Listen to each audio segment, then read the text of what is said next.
Hi guys, in this video we're going to properly understand dynamic range and what it means in real shooting situations and why it's one of the most important limitations you'll need to be aware of as a photographer. Dynamic range is simply the camera's ability to capture detail in both the brightest and darkest parts of a scene at the same time. In other words, how much information it can hold from the deepest shadows all the way up to the brightest highlights before those areas lose detail. If a camera has a low dynamic range, highlights will very quickly blow out to pure white and shadows will crush down to pure black. Once this happens, the detail is basically gone and you can't recover it later. If a camera has a high dynamic range, it can hold much more detail across that full range, giving you a much more balanced image and far more flexibility when it comes to editing. Now here's something really important to understand. The human eye has a much larger dynamic range than any camera. When you look at a scene, you often see detail in the bright sky and you can still see into shadows at the same time even without thinking about it. It's pretty amazing. Cameras can't do that nearly as well, and that is why you've probably taken photos before that look amazing in real life but disappointing on the screen. The camera just simply can't capture the full range of light that you are seeing. Now let's connect this to something you already know, which is the histogram, and if you don't know about it then check my videos on the channel to find out about that. The histogram shows you the distribution of tones in your image, from pure black on the left to pure white on the right.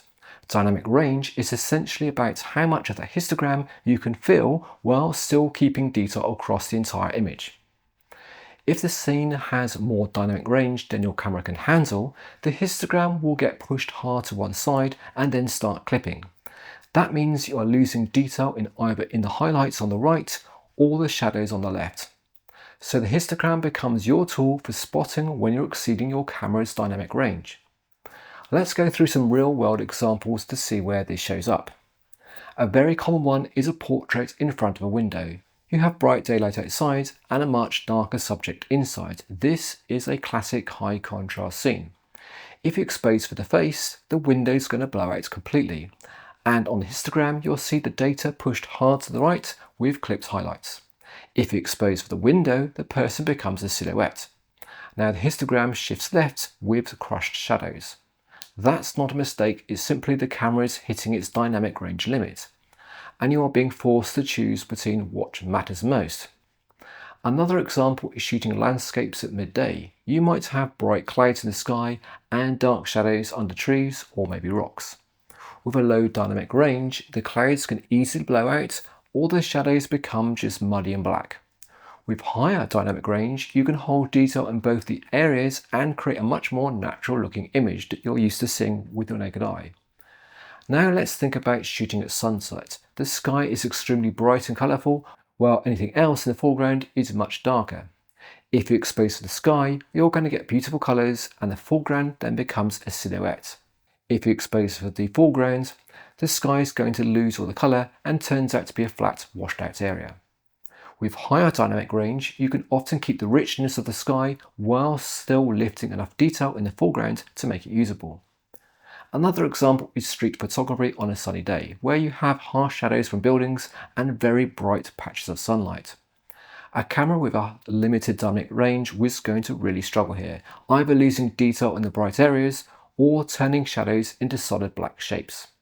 A camera with a better dynamic range will preserve more detail across the entire range. Now let's talk about why this is so important. First, it affects your exposure decisions. When you understand dynamic range, you stop chasing a perfect exposure and start making deliberate choices about what is important to preserve. Second, it affects your editing flexibility. Images with more dynamic range is going to contain more usable data, which means you can recover highlights, lift shadows, and adjust contrast without the image completely falling apart. Third, it directly impacts image quality. Photos with a good dynamic range tend to look richer, more detailed and more natural, especially in difficult lighting. This is why more expensive cameras tend to perform better. They have much larger and more advanced sensors that can capture a wider range of tones, meaning better highlight retention and cleaner shadow detail. Now, what can you do when you actually run into these situations? The first and most important thing is to decide what matters most in your image. You often can't keep everything, so you have to choose. If the sky is the key part of the shot, you expose the highlights and accept that the foreground is going to go dark. If your subject is more important, then you expose for them and allow the highlights to blow out. Another option is using more advanced techniques like bracketing, where you take multiple exposures at different brightness levels and then combine them later in software. This is often referred to as HDR photography, and it allows you to capture detail across a much wider range. You might also hear about ND filters. These reduce the overall light entering the camera, but they don't actually increase dynamic range on their own. They're more useful for controlling exposure in bright conditions rather than solving contrast between shadows and highlights. Shooting in RAW formats can also help because RAW files contain much more information than JPEGs, giving you a bit more flexibility to recover highlights and lift shadows later. We're going to go into these techniques in much more detail in future videos, but now it's just enough to know that they exist. Finally, it's important to remember that no camera in the world can currently match the human eye, and no camera has unlimited dynamic range. I hope the video is useful, guys, and of course it is. Don't forget to give it a thumbs up and don't forget to subscribe to the channel for more tips and tricks and learn about photography.